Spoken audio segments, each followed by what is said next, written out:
tell your friends to check out the Texas Deer Association website or Facebook page later on today. Mark and Sheldon, thank you for joining us.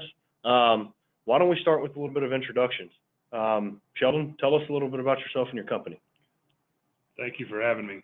Good morning. Texas Ranch Sales has been around for about 20 years. We are only farm and ranch real estate. Our main office is in Medina County in Hondo, Texas, but we work the entire state and have a few pretty good agents that work under me, and we cover the whole state. Okay. Mark? Thank you, Patrick. Appreciate you putting this together. And today we're in Sheldon's office in Hondo, and we appreciate Sheldon sharing his conference room with us today. Very similar story. We've been around for many years, specialized in ranch properties throughout the state of Texas. Got some top-notch, an associate broker and some agents that work with us and do a great job. We don't do houses, we don't do commercial properties, we specialize in ranches, and that's what we try to stick to. Okay. Gentlemen, we have quite a few folks registered today. We have more than 180 people registered.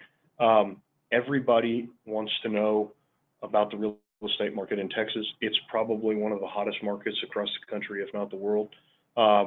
Outdoor ranch sales and recreational ranch sales are of hot commodity these days. We're going to talk about a wide array of topics, but Mark, start by just kind of describing the current market in Texas. Oh, I think it's pretty easy to summarize the market in Texas today. It's actually very good.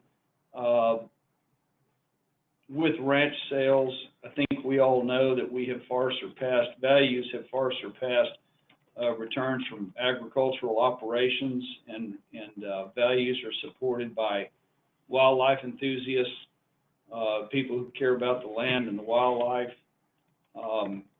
So return on your investment is no longer a big factor in ranch real estate in the state of Texas. We've been very active. If you spend some time on the lands of Texas shopping around, you'll notice some properties that have been on the market for a long time. Generally speaking, those are properties that have been poorly marketed, overpriced, have some sort of latent defects. But the good ranches sell. They sell fairly quickly when there's a reasonable asking price, and a whole lot of those happen before the ranches ever hit the market. So just in general, it's a real strong market today. Sheldon, anything to add to that?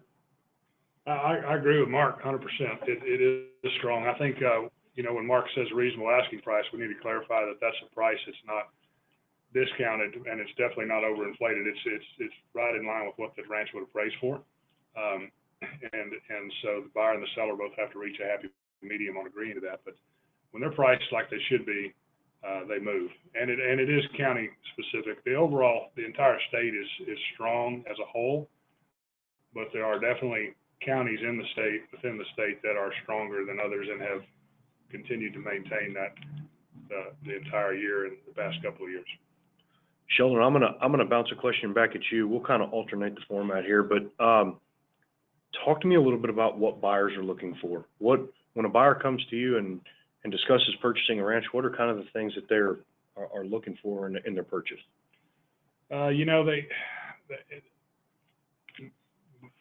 It can be buyer specific, but for the most part, they're looking for the most they can get in the value of a ranch. That everybody wants live water, everybody wants a big lake. They'd all like a nice home on the ranch, but it needs to fit within their budget, and then they need to decide what assets on the ranch are most important to them, and we kind of go from there. But location's always important to buyers, and then live water would probably be one of the top features that buyers look for if it's within their budget. They quickly find out that will affect the cost of the ranch tremendously, and that, and then down from live water, a lake, or good subsurface water and ranch improvements would go from there. Mark, anything to add? Yeah, Sheldon nailed it when he said it's buyer specific. Everybody's looking for something a little bit different. But I'll tell you, generally they are looking for things that, most things can be fixed. You can add a house, or you can clear some brush, or build some food plots, or build a high fence. You can change a lot of things about land. But two things that you can't change are the presence of subsurface water and the quality of the soils on a piece of property. So when we're shopping around looking for a ranch for a client, or even selling a ranch, those are the two main factors that we like to study, and that's the presence of water and the quality of the soils, because like I said, those are the two things that you cannot change. Okay. Conversely, if I'm selling a piece of property, what are some of the small economical improvements I can make to help sell my property? Sheldon? I like to tell my sellers, just to begin with, in a nice way, just make sure the place is clean and tidy. That's a start, and depending on your asking price and your budget to get it to sell ready quality, we adjust those things. But when you pull up, just be clean and fresh and organized is a great start. But if somebody wanted to go a little further, and if they needed to, repair anything that was broken water wells, all those need to be working. Roads need to be shredded. If they have the ability to fill a lake up that's empty, or a pond, it always shows better when they're full. All the gates need to swing. It's got an electric front gate. It needs to work. Just some simple common sense things. And we actually have a list. So before I send my photographer to a property that we're listing for sale, we will send them a checklist, and it's quite a long list, and it goes all the way down to roll up the garden hose before we get there to take photographs. And so we want the property to present itself as best it can. So when we bring the buyer and we take photographs, they all kind of match up and it doesn't misrepresent itself. Okay. Mark, anything to add? Yeah, not much to add to that, except that we do like to see the roads shredded with a good pass down each side, so that when we show up before the showing and throw out a bunch of big giant antler sheds, that people can see them when we drive by. Don't forget the arrowheads. The arrowheads, yeah. Arrowheads lining and antlers on the other side. Arrowheads at the bottom of every gate where you open the gate. That is a post. Y'all, okay. I got to say, that all sounds like common sense, but I bet folks really don't take the time to do all the little things, and so that's really good advice. And that's why we put it in writing, so we can send it to them before we send our photographer, and they can go down the checklist and say, hey, I forgot to, stack the firewood, and I forgot to roll up the garden hose. Sure. Okay, buying. Let's go back to buyers. Mark, what should a buyer consider and prioritize when searching for something in today's market? Again, that's going to be buyer specific. Everyone has something different. I recently had a beautiful ranch under contract that we were moving towards closing on the ranch. We had a willing seller and a willing buyer agreed on price, and things were humming along really nicely. And he decided to study the soils a little bit, and found out that the soils didn't lend themselves well to building a large lake, and it wasn't going to retain water properly without a liner or adding some clay or bentonite or something like that, and decided not to buy the ranch. So a buyer has their different priorities, and it's real important, before I go shopping for a ranch for a buyer, we like to sit down face to face and visit about what's important to that particular buyer, so that we can narrow down the options rather than wasting our client's time, wasting our time looking at properties that probably aren't going to work. And I think that's what sets good brokers apart from some other brokers, is that Sheldon and I, neither one of us feels like we're doing good just because we're riding around in a truck showing a ranch. we want to make sure riding around the right ranch for the buyer that we have with us, and we've got a good shot at a meeting of the minds on the ranch. I feel like a very, very important part of our job is saving the time and the efforts of our clients and actually doing them a service rather than just going on tours for days on end and having unfruitful trips. So it's completely buyer specific, and it's our job to figure out what the priorities are. Anything to add, Sheldon? I agree with Mark on everything he said. I just want to add that there is no perfect ranch out there for what a buyer needs. So when we do sit down and listen with that to what the buyer's looking for, we also throw in and discuss what he's willing to give up to get something else. Because it's not like ordering a brand new pickup truck, and if you decide you want color or that color, you just check the box. So if it's in the right location, and like Mark said, you can't build a perfect lake without a liner, are you willing to put in a liner to get the perfect location, or vice versa? Are you willing to give up the location to get the right soil types? So we have to cross all those paths as well, but Mark nailed it pretty well. And it's just, there is no perfect ranch out there for someone. They have to create it, or they have to give up some things to get close as they can. Sure.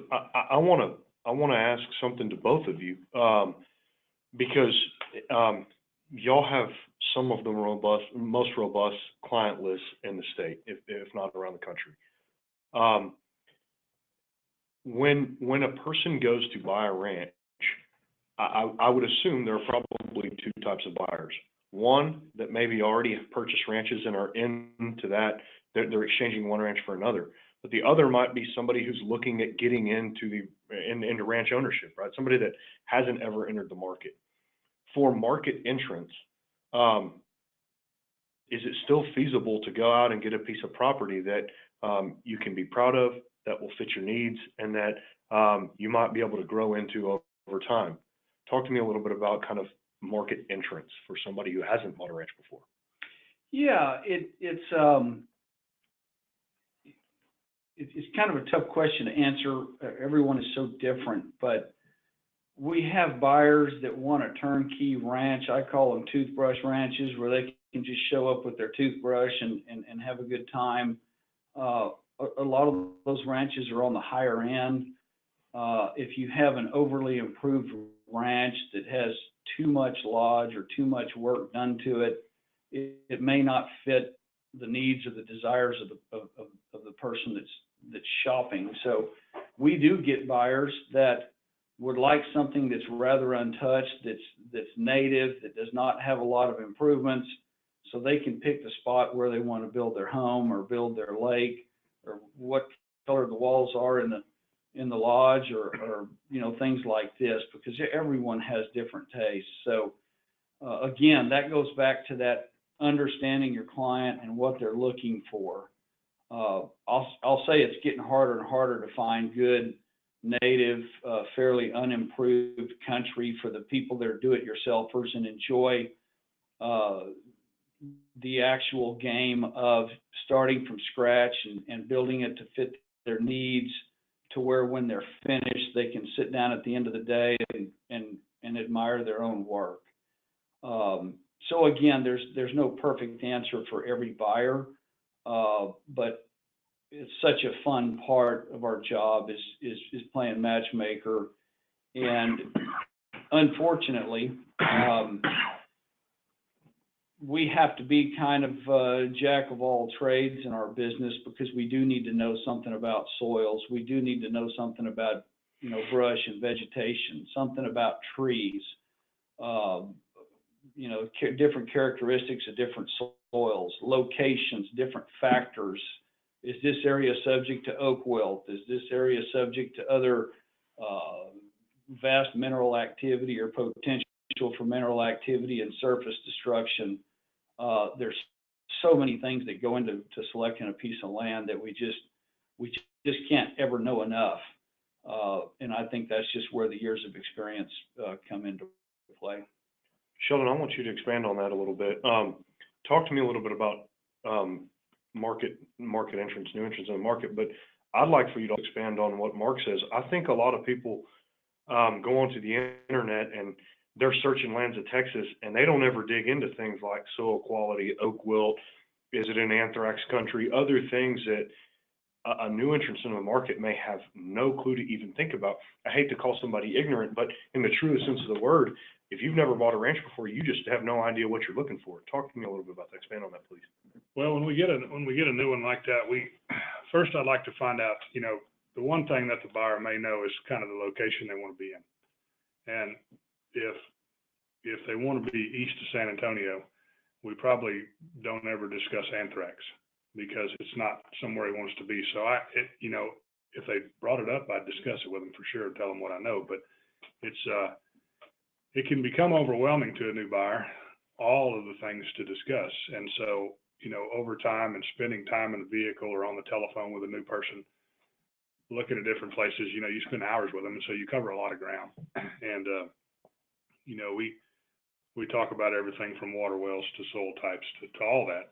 But I try to find out where they want to be and in relation to where they maybe live, so it's convenient to something they can use on the weekends. And then we kind of just go from there. We start discussing the area, and their budget is, everybody's got a budget they want to be in, and of course they want to get as much as they can for their budget. But we discuss their budget and their location, and then we just kind of start finding something that fits their needs from there. Okay. Folks, we have a lot of questions coming in. We're going to get to them. Let us kind of get through some of the topics that we had presented to us before the webinar, and then we're going to dive right into these questions as well. Sheldon, I'm going to go back to you. Minerals are such a huge thing in Texas.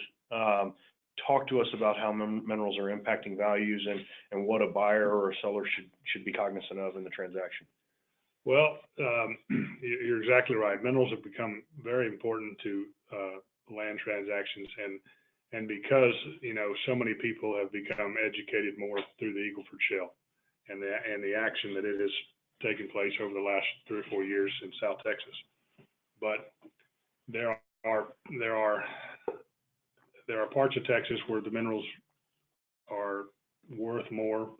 Net mineral acres are worth more than they are in other parts of the state. And so typically where they're worth more and they're actually in production, it's virtually impossible to get them. So you just are purchasing surface only. Without going into a lot of detail about how minerals work, there's a net mineral amount of acres that each property comes with. Some are 100, some are 0, and then a lot are in between. And so you've kind of figured out the area, and we discuss the value of those minerals, and then we discuss with the buyer how important it is for them to try to acquire them, whether it be all that the seller owns, half or none, or in between. And so we kind of go from there. But there are parts of Texas, for example, the Eagle Ford Shale area, where it has almost kind of pushed buyers away. They don't want to get into that production area. They don't want to get into an area where their ranch is going to get, somewhat destroyed by oil and gas companies. And so they have moved. South Texas, I talk about this all the time. We used to go to Cotulla. We used to go to Ensenada with a lot of buyers. But because of the Eagle Ford Shale and what it has done and what it has created down there, South Texas has kind of moved to northern Frio County, kind of gotten out of the Eagle Ford Shale. So southern Medina County, if you're going down the I-35 corridor, northern Frio County is kind of South Texas now. There's still ranches that sell down there, but they don't sell down there like they used to, like we sold them 5 and 10 years ago. So it's definitely made an impact on the state. It's definitely woke a lot of people up that, hey, when I sell my ranch, what are my minerals worth? They might be in Kerrville or Fredericksburg, but they're still talking about their minerals. And so it's definitely made an impact on things. Mark, anything to add? Yeah, I think that definitely has become the most difficult part of our jobs today in today's ranch market, because unlike a lot of other states, the minerals are severed from the surface, or can be, I should say. In some states, the minerals run with the surface, so there is no problem. Here, they can be severed. And it is quite unusual in the United States that in Texas, the mineral estate is the dominant estate, which is what creates this problem that we have dealing with minerals when we're selling properties that are surface only and there are no minerals available. So buyers just need to be ultra aware of these situations. If you're looking at a piece of land with no mineral rights available to convey, you need to be asking questions. Is there a surface use agreement in place that might benefit the purchaser of the surface? Is there existing production? Is there old production that may have been old wells plugged and abandoned? Are they likely to be revived? There's just so many facets of this that really and truly it's impossible to dot all the I's and cross all the T's, and it's become exceedingly difficult. And we do have buyers that say, I'm not going to buy unless I can get minerals.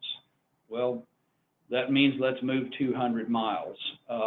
It's just very, very difficult, and it's something that your ranch broker should be looking into for you, because if you're not talking about minerals, you're missing a very important aspect of a potential transaction.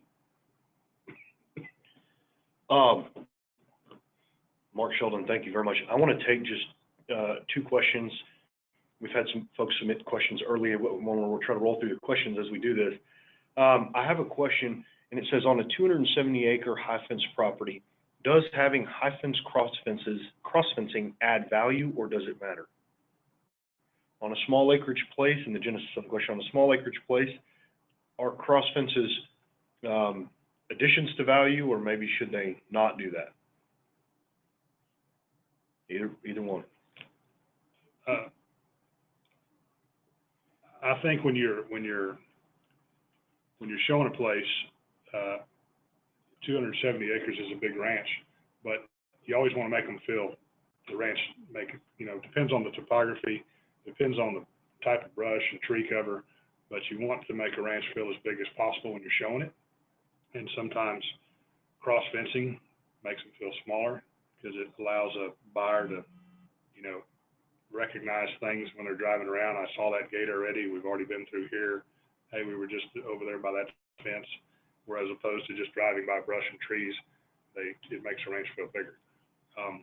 If you can, if you could get away from that and still accomplish the same goal, I think cross fencing would have added value to the right buyer who wants to utilize it for maybe one pasture for exotics and one pasture for whitetails or something else. And so it could add value to the right buyer. But overall, as a whole, most buyers want a ranch to feel as big as possible, and perimeter high fence is what most of them are looking for that are looking for high fence in general. Yeah, you definitely nailed that. If the cross fence is there for a specific purpose, such as having an exotic pasture that you don't want to have free range of the entire pasture, yes, that can be a benefit to the value of the land. But if there's not a specific purpose for that cross fence, it's better off not being there. On another one, thank you, gentlemen. Mark, I'm going to shoot this to you first. Assuming that ranches are bought at fair market value, as you described earlier, what do you think the percentage of appreciation it should be for that ranch each year? 1%, 2%, 3%, et cetera? That's a really tough question. And obviously there is no correct answer because things can change. We have different administrations, politically speaking, different tax laws, different things that affect land values, activity in the stock markets, interest rates. I mean, the variables are just endless. I can remember back in the 1980s when I started out as a ranch appraiser, and I remember when the Cactus Jack Ranch down on Highway 83 and Highway 44 sold for $350 an acre, and we thought, man, that is the highest sale ever going to see in the history of the world. And that ranch resold last year for $2,800 per acre, same ranch. So you can do the math, but that's about 30 years. and it's about, 8-9 times what it sold for back in the 80s. And that's just one example. There's many examples, but I think it's safe to say that over time, land increases in value. Good Lord's not making any more of it. Limited supply. Can I give you a percentage? I just don't think there's any way to make a guess at that. I think over the long term, we do see probably 5 or 6 or 8% per year, but we have years where we lose 20%. So I'm sorry, I don't have a better answer. That one's pretty tough. Only thing I can add to that, Mark, is there are some, I think you nailed it, but there are some maybe some area specific counties that would increase faster than others, and that is simply driven by the influx of people coming into the state of Texas and where they may want to live. No doubt. So it's, you get in those locations, and because of supply and demand, it's going to be probably a little higher than it would be in a place where there's not as many sales. Sheldon, I want to go back to you for a second. I want to talk about wildlife. One of the questions is, and this is a two-part question. What is the latest info regarding conversion from standard property to wildlife designation? Is the first step still to go agricultural land, then wildlife designation, or has this changed and become simplified? Well, any property you buy, the large majority of any properties you buy are already going to be in one or the other.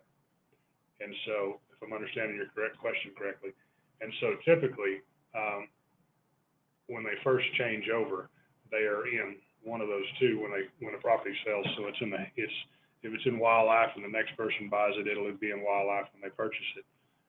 It is their choice to either maintain the wildlife or convert back to the ag exemption. And then vice versa. The majority of properties are going to be in your ag exemption. And if somebody elects to go the wildlife route, they can do so. Did I answer that? Yep, absolutely.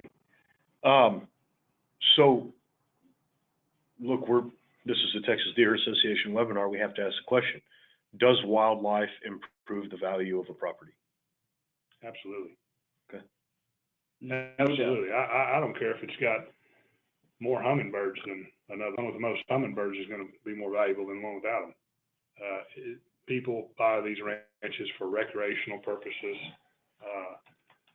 9 out of 10 times, you do get your buyers that buy them for actual operational purposes. You get cattle ranchers that buy cattle ranches and continue to maintain them, but the cattle rancher that buys a cattle ranch and is going to run it as a cattle ranch is going to be real excited to see hummingbirds or more deer and bigger deer. That's just human nature, and so absolutely it does. Okay. If you don't mind, can we keep rolling through these questions? Are y'all? Absolutely, that's what we're here for. Perfect. Let's talk about wind turbines. And I don't know who is most qualified, so you guys jump in. Wind turbines are popping up all over the state of Texas. How are these affecting the price of these ranches and the view that attracts so many buyers? I don't think that we have reached a point yet where we can quantify the effect of wind turbines on land. For instance, down along the Texas coast, there's a whole lot of wind turbines, but they're in areas that are primarily productive farmland, that are income-producing properties. The wind turbines are yet another source of income. People are not buying those properties for aesthetic purposes, for wildlife production. So I don't think it really affects land values down in that part of the world whatsoever. But if you take a beautiful 5,000-acre ranch that somebody's high fenced and spent years and years and years and countless dollars trying to develop the wildlife so that he can sit on his back porch and look at deer in the evening as the sun sets, I think that wind turbine is going to crush the value of that land. To what extent? I don't know. Is it 20%? Is it 30%? Sometimes it's interesting because sometimes things don't affect value a whole lot, but they affect marketability. And something like that can darn sure make our jobs harder. Having something such as wind turbines or, again, oil field activity on the ranch. And eventually, you may get the price that you started out looking for, but you're going to have to wade through a whole bunch of buyers before you find the guy who says, you know what, I think that wind turbine's kind of cool and it doesn't bother me at all. But those are few and far between. If you've got 200-inch deer running around that property, you might get over that wind turbine a little bit faster. Just wanted to let you know. Yeah, that's exactly right. All right, let's talk on a subject that's near and dear to everybody's heart in Texas. Texas used to be made up of 100,000 to million-acre ranches. Sheldon, you just said something that I love hearing, and that was 270 acres is a big ranch. Let's talk about land fragmentation and how it's affecting today's market. Sheldon, will you start out with that? Sure. You know, it is becoming a lot more common to see people selling off pieces of property off of larger places than it is to see people adding property and putting it back together. That does still happen, but it's very few and far between. So land fragmentation began, you know, in my career as a way for investors to buy big ranches and cut them up and make a profit and put them in a price bracket where more people could afford them. And so it created more buyers. And so people, you know, created more sales, and therefore everybody was happy. But it is definitely the direction that I would say the state of Texas is going. Every time something sells, it just seems like the trend is getting smaller and smaller. And the amount of buyers coming into the state seems to be getting, you know, more and more every year. So it's working hand in hand and people are buying. But any more these days, and it's county specific also, you know, some counties, 10,000 acres is a big ranch, and some counties, 100 acres is a big ranch. And so, and in some instances, they can cost the same price, depending on the counties that they're in. So, but it's definitely, you know, an issue, and it's, I guess, concerning for the future, but I always enjoy seeing the guy that buys a ranch and tries to put his neighbor back together and keep on continuing to enlarge it. Yeah, unfortunately, the reality of today's world is that years ago, all these ranches were owned by cattle ranchers, and over the years, the family has been passed down.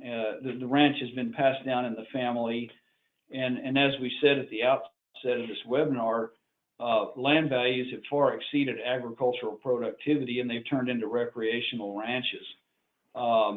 And so, unfortunately, what has happened is, over the years, families almost always grow and ranches almost never grow. And so it's a shame to see the resulting land fragmentation. And of course, as you mentioned, this is a Texas Deer Association sponsored webinar. This is where our modern management techniques in the state of Texas have been so important to number one, help prevent land fragmentation, and to help try to keep some of these family ranches together. Because I remember when I was a kid, we talked about how you could kill one buck per 1,000 acres. So if you had a 2,000 acre family ranch and 18 family members, there was some inherent conflict at hunting season. And today, we can take 500 acres and we can produce 8 or 10 trophy bucks on that 500 acres.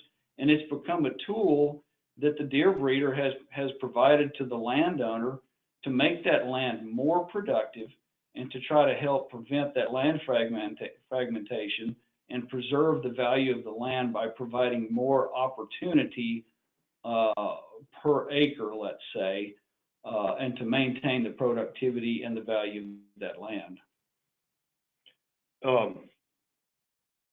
Let's talk about something that I get asked about a lot, and I want to preface this entire next part of this conversation by saying you guys sell ranches irrespective of the size of a fence.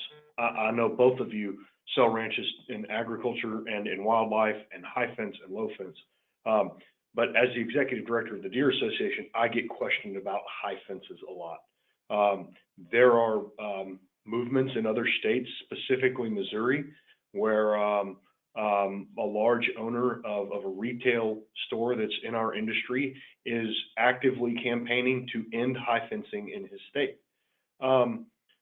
In Texas, we see, at least I do, I see high fences as becoming the norm. People are really trying to manage wildlife, and now with the influx of exotic species, you kind of see that as becoming the norm. Am I right or am I wrong? Are high fences becoming more prominent around the state? Is it a useful tool? Talk to me a little bit about the structure of a fence. I definitely see more and more high fences every year. And I look at them as an asset to the value of the property for the most part. I'm in the cattle business and I'm in the wildlife business. So I kind of explain it like this. I don't want my bull going, I have several places that are low fenced, okay, that I wish were high fenced, but they're low fenced. And the reason I have a 5-strand barbed wire fence is to keep my bull from going to my neighbor's ranch and to keep his bull from coming to my ranch. And so that is the same reason I have a high fence. It's not to improve my ability to harvest them quicker or anything. You know, there's a lot of people out there that think like that. But my reason for a high fence is to keep my deer on my side and his deer on his side with my neighbor. And he likes the same idea.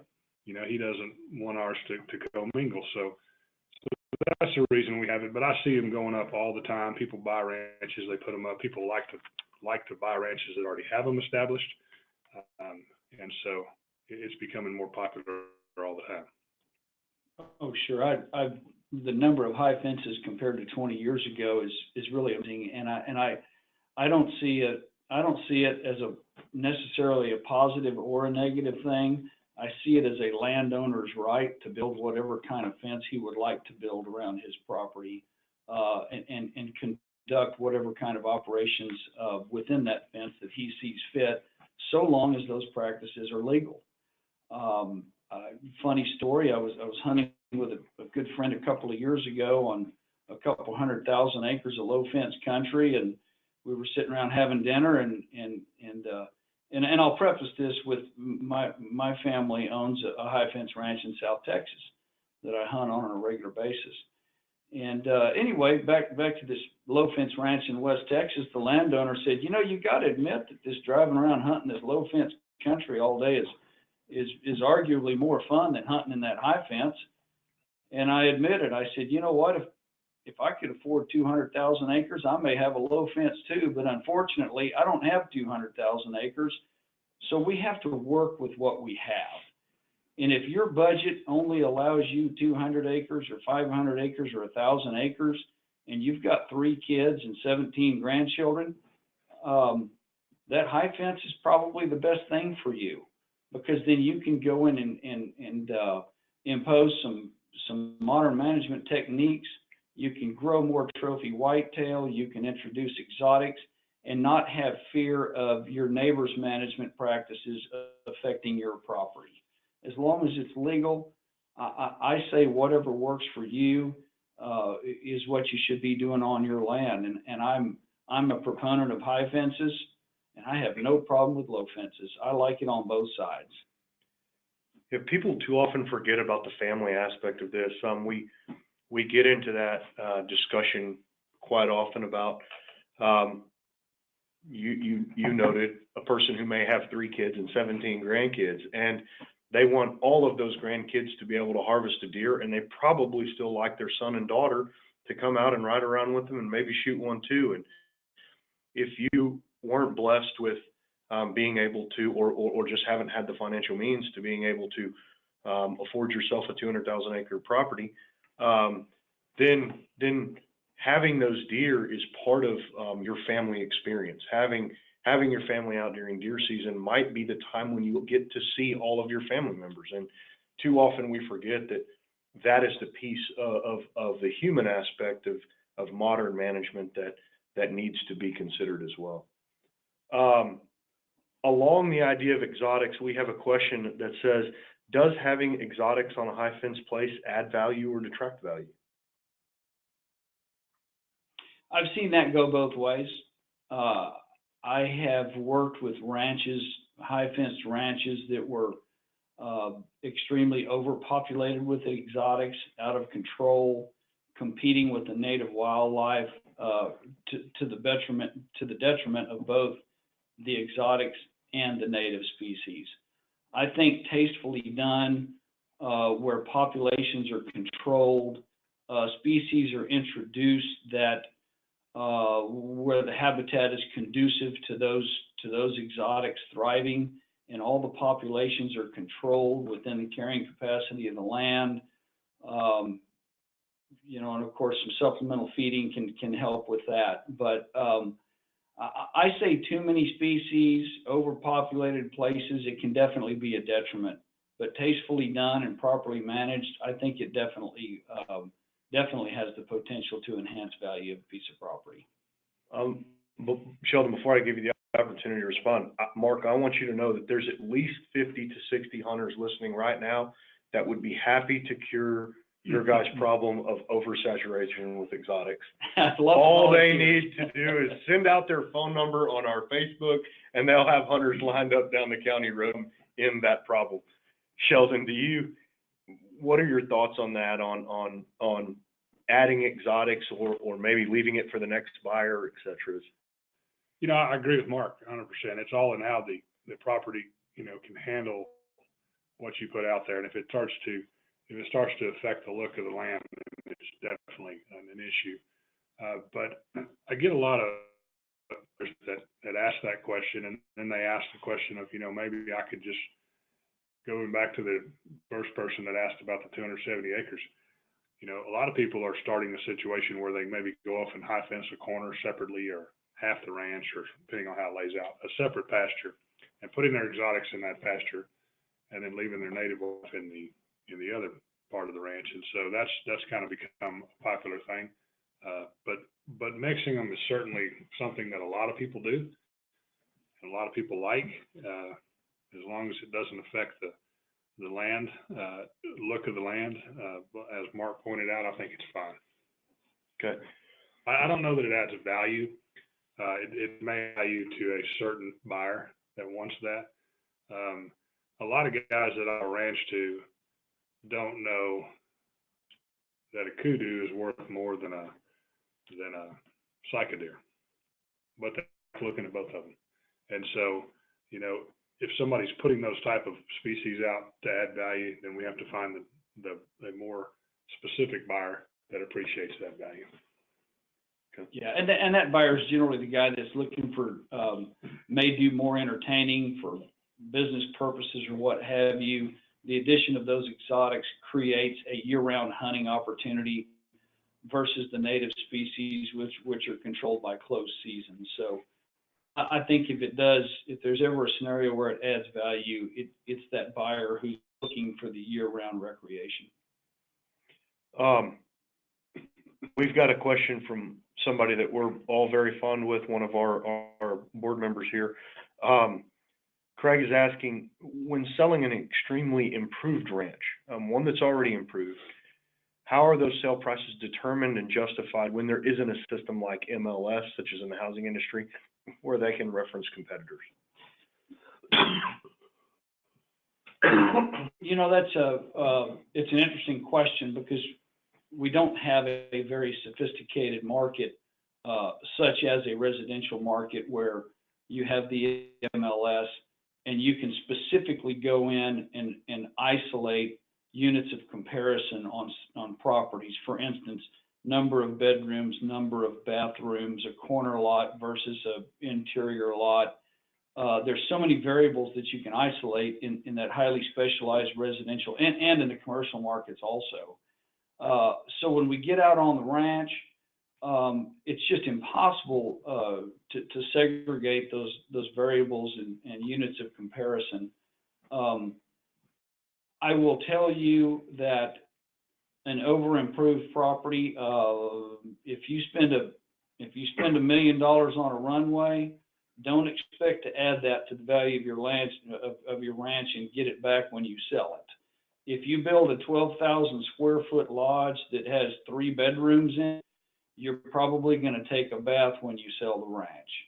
So all I can tell you is try to maintain, when you improve a property, try to do it reasonably to where it appeals to a broad spectrum of people. If you have the expectation of selling the ranch and realizing some gain in the sale of the ranch, it just depends on how reasonable your improvements are, Craig. Sheldon, anything? No, I think that he nailed it. Nailed it. Okay. I want to ask you, Sheldon. We've got about 15 minutes left, and I don't know how long this will take. But I now have at least 5 questions submitted, and it is probably the burning question out there. CWD is not affecting deer populations in the state of Texas, but the regulations that have been imposed on both sections of our state and upon movement of deer and transactional capability of ranches might be having an effect. You are based in Medina County. Talk to us a little bit about how regulation, state regulation, has impacted values of land in this county. Did you say we only had 15 minutes left? And you give me that question? We have more. We have more. Keep going. Well, look, as we all know, it's definitely impacted Medina County. I could go on and on and on with examples, but we have quite a few properties listed in Medina County, both of us, and we have them inside what is called the quarantine area, and we have them outside of it. And the inside quarantine area, whether mandatory or voluntary testing is required, are both been heavily impacted by the CWD. It has limited the number of showings. It's limited, that then limits the number of offers and the number of sales. And so it's definitely impacted the value from that standpoint. Outside of that area in Medina County, we're breaking records every day. Land prices are going up, continuously selling things that are higher than the last ranch sold for, and so on and so forth. But inside that area, it's definitely impacting it. And so it's frustrating. We are selling some in there, but nothing like we used to. It's frustrating, and it's understandable from both standpoints. It's understandable from a seller being frustrated with what they're doing to them, and it's definitely understandable from a buyer standpoint of, hey, do I want to invest my money in that area, whether it's at a discounted rate or at its standard rate, what it's worth. So it's a huge problem, and that's kind of the short answer of it.